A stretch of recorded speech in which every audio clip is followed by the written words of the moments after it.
The great New Thought teacher Neville Goddard spoke a lot about the power of awareness. So what exactly is awareness and how can we tap into its power? Let's take a look.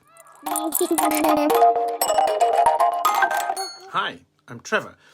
And if you're new to my channel, I should start by saying that my 30-plus year journey with the law of attraction, which started because my own personal life was in an awful mess, has led me to the conclusion that, yes, we do create our own reality, and also that there's a lot of useless nonsense taught about how to do that.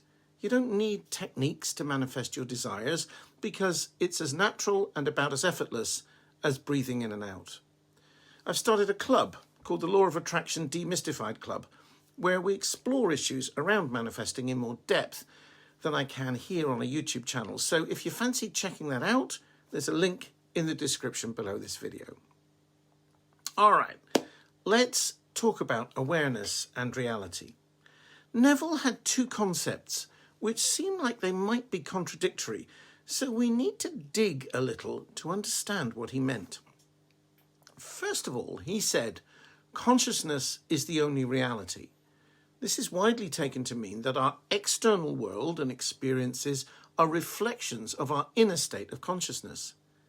However, he also said imagination creates reality.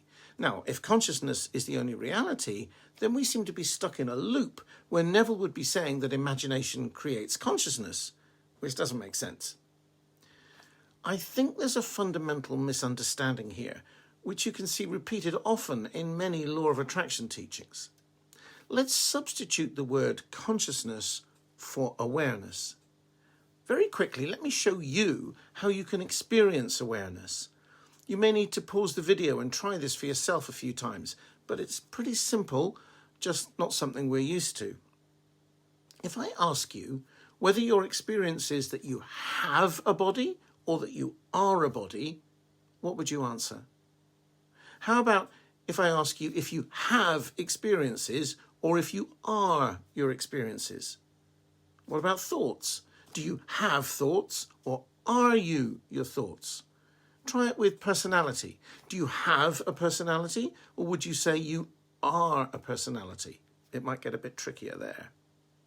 But a moment's reflection will tell you that all the things I've talked about are fluid. Your body has changed beyond recognition since you were born. Where's the body that you had when you were 2 years old or even 12? Your experiences become memories. Many things you don't remember at all. And we all know that memory can play tricks and distort what we think actually happened. Your thoughts, which include your beliefs, by the way, can change in a heartbeat. Have you ever changed your mind about anything? Sure, of course you have. Yet you were still you, weren't you? As for your personality, well, that can and does change too. Yet all the while, you're yourself, aren't you?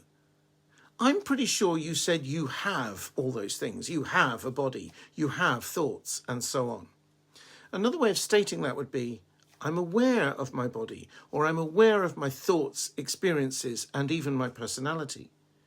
Your awareness of those things is yourself. It's the background to all experience, just as the blank canvas is the background to millions of paintings. Now, we can't ask Neville, but I think the word consciousness is interchangeable with awareness in this sense. It's the blank canvas onto which imagination can paint experiences, both internal and external, but we can't do without it any more than an artist could paint the air. Which brings us to the question of Neville's teaching that imagination creates reality. This is the point at which Neville and I might disagree unless he's been misunderstood. Because the interpretation of that idea is that if we vividly imagine a desired outcome as already accomplished, we can bring it into our reality. If that's what he meant, then I'm sorry, Neville, but that hasn't been my experience. Nor has it been the experience of millions of frustrated followers of The Secret or of Abraham Hicks's teachings, for example. But I think Neville may have been driving at something else. If awareness, aka consciousness, is the blank canvas onto which we paint life, as it were, then perhaps it looks like this. Imagination, aka thought, is creating our experience of what we call reality moment to moment. Look, imagine you've grown up in a family, maybe even a society, that believes that driving a blue car brings bad luck. You're never going to buy a blue car, are you? In fact, none of the car dealers in your area would even bother to stock blue cars, since they'd never sell them. But then one day, after you've left home and moved to another country, you notice there are a lot of very happy and successful millionaires driving around in expensive blue cars. You're so shocked by this at first, you want to stop them before they come to some harm. But realizing that's not exactly possible, you ask your wife about it one day.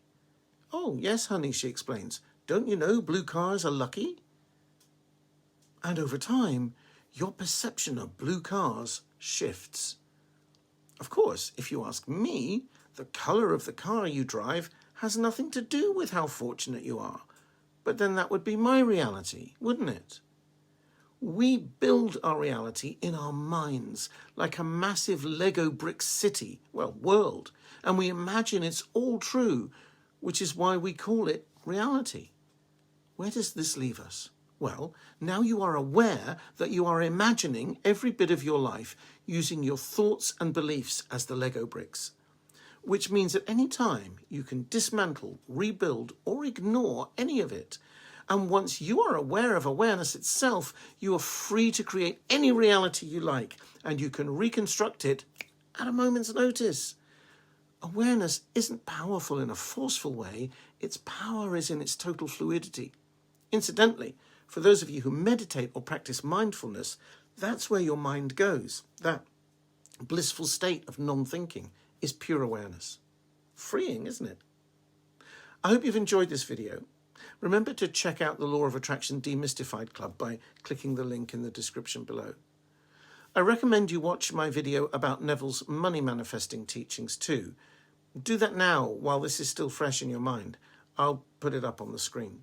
Thank you for watching, and I'll see you again very soon in another video.